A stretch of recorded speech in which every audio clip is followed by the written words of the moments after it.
Sir अगर हम comparison करें इस वक्त इंडिया ये डीप टेक को लेकर के कहाँ पे स्टैंड कर रही है ग्लोबल लेवल पे? देखिए हर जो स्पेस है उसमें अलग अलग बेंचमार्क्स हैं जी। स्पेस में जैसे मैंने उदाहरण दिया था इसरो को लेकर, वी आर रीजनेबली वेल।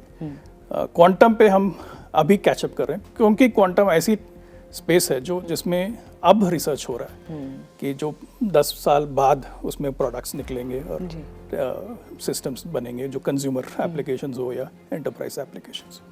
तो उसमें हमें काफ़ी रनवे है कि अगर हम अब ठीक ठाक उसमें इन्वेस्टमेंट करें, R&D करें, तो 5 साल में we can set the global. अब AI हो गया।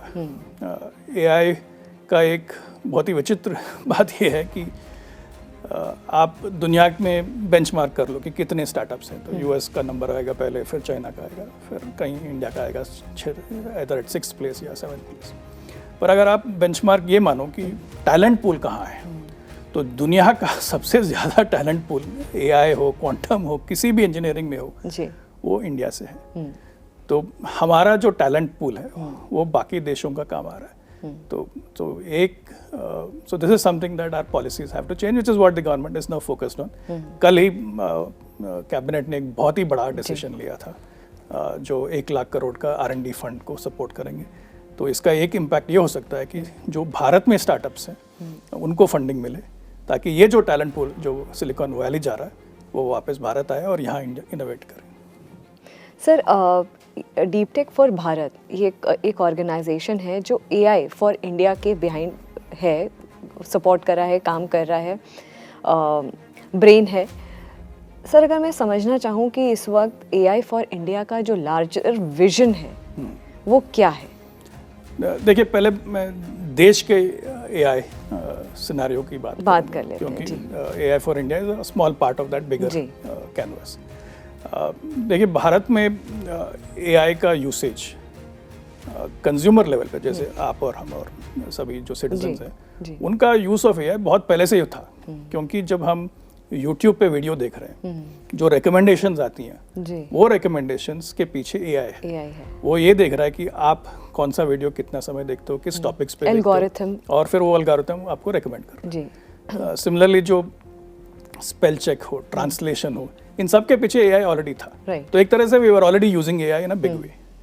जो एक चीज़ बदल गई है 3 साल पहले जब ChatGPT बना था, कि वो AI इतना सोफिस्टिकेटेड हो गया है कि अब वो ह्यूमन की तरह आपसे इंटरेक्ट कर सकता है, रिटर्न टेक्स्ट हो या वॉइस हो, और वो किसी भी विषय पे बात कर सकते। पहले के जो AI थे वो बहुत ही सीमित थे कि इस विषय का ही आप इंटरेक्शन कर सकते।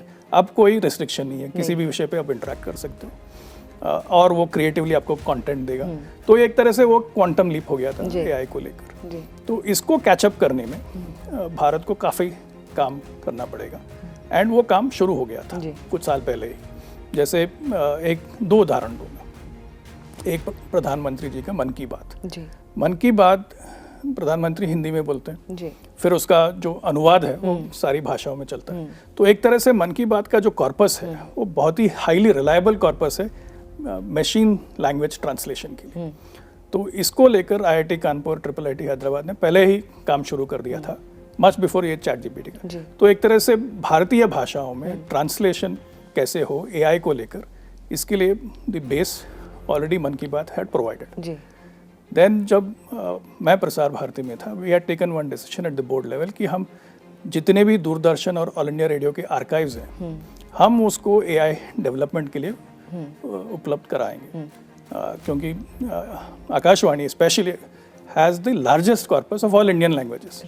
इतने सारे बोलियाँ, डायलेक्ट्स हो 100 से भी अधिक, राइट, एंड कई दशकों का कंटेंट है। तो एक तरह से वो AI के लिए बहुत ही उपयोगी है। तो इस पे IIT कानपुर काम कर रहा था। तो जब ये ChatGPT का मोमेंट आया, हमने देखा कि एकदम से भारत में, because internet access is so free, data cost are so low, हमारे generally the population is tech savvy, हम सभी ने यूज़ करना शुरू कर दिया।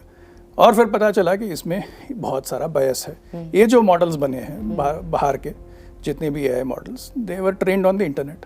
तो इसमें भारतीय भाषाओं का जो डिजिटल फुटप्रिंट था वो कम था। तो ऑब्वियसली जो हमारी न्यूआंसेस हैं, सटलिटीज़ हैं, जो हमारे कल्चरल सेंसिटिविटीज़ हैं, उनको ये models were not accurately capturing. तो अगर इस तरह का एआई बनना चाहिए जो भारतीय भाषाओं को एक्यूरेटली रिफ्लेक्ट कर सके, भारतीय कल्चरल कॉन्टेक्स्ट को रिफ्लेक्ट कर सके, हिस्ट्री को रिफ्लेक्ट कर सके, तो वो मॉडल्स भारत में बनना चाहिए। We can be dependent on models made outside. क्योंकि सर एक छोटा सा एग्जांपल शेयर करूँगी, कुछ मुझे रिसर्च करनी थी हिस्ट्री को लेकर के, तो उसमें वो जो हिस्ट्री जो मुझे पढ़ने को मिली, मैंने कहा कि चैट जीपीटी से मैं रेफरेंसेस के साथ जल्दी से पढ़ लेती हूँ। तो सर वो हिस्ट्री थी from a foreign perspective, that was not the Indian history from an Indian perspective. So that was something I thought कि जब आप आएंगे शो पे मैं आपको ये चीज़ बिल्कुल, ये बहुत ही बड़ा गंभीर विषय है कि इतना सारा बायस है, क्योंकि ट्रेनिंग डेटा ही बायस था। तो मॉडल तो जिस डेटा पे ट्रेन होगा तो उसी तरह की जवाब देगा, right? तो इसलिए सॉवरेन जो एआई है वो बनना चाहिए। दूसरा, जब 2022-23 में जब चैट जीपीटी वगैरह, जो भारत में भी कई स्टार्टअप्स थे जो इस तरह के काम कर रहे थे, पर उनको चैलेंज था कि ये जो जिस तरह की कंप्यूटिंग चाहिए, कंप्यूटिंग पावर एआई मॉडल्स बनाने के लिए, ट्रेनिंग हो या उनको चलाने के लिए, वो these are based on what are called GPUs, graphical processing units, GPUs. ये जो जीपीयूज हैं ये बहुत ही महंगे हैं और दुनिया में इनकी जो क्वांटिटी थी, क्योंकि कोविड से जस्ट बाहर आए थे तो इसकी क्वांटिटी भी कम थी। तो भारत में अगर एआई मॉडल्स बनाना था तो स्टार्टअप्स को जीपीयू पावर के लिए बाहर पे के जो सर्विसेज हैं उन पे डिपेंडेंट होना था, क्योंकि देश में वो अवेलेबल नहीं थे। तो ये एक बहुत बड़ी गैप थी। दूसरा, ट्रेनिंग डेटा। अगर हमें भारतीय भाषाओं पे मॉडल डेवलपमेंट करना है तो जिस तरह से हमने आर्काइव्स को पब्लिक किया था, इसलिए इसी तरह से बाकी लोगों को भी करना चाहिए था, ताकि पब्लिकली अवेलेबल डेटा सेट्स काफ़ी लार्ज हो, जिससे कि हमारे जितने भी रिसर्चर्स हैं वो एआई डेवलप कर सकें। तो डेटा की ज़रूरत थी। तो इन सारे चीज़ों को सोचते हुए सरकार ने एक इंडिया एआई मिशन लॉन्च किया था। तो इंडिया एआई मिशन के 2-3 प्रायोरिटीज़ थे। एक तो कि हम कंप्यूटिंग पावर सारे स्टार्टअप्स को, रिसर्चर्स को उपलब्ध कराएंगे एट सस्ते दाम, सब्सिडाइज्ड। सो वो एक बहुत बड़ा काम हुआ है पिछले कुछ महीनों में।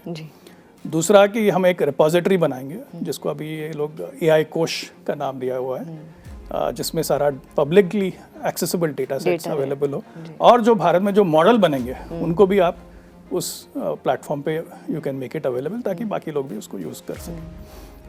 तो इस तरह के various priorities India AI mission was setting.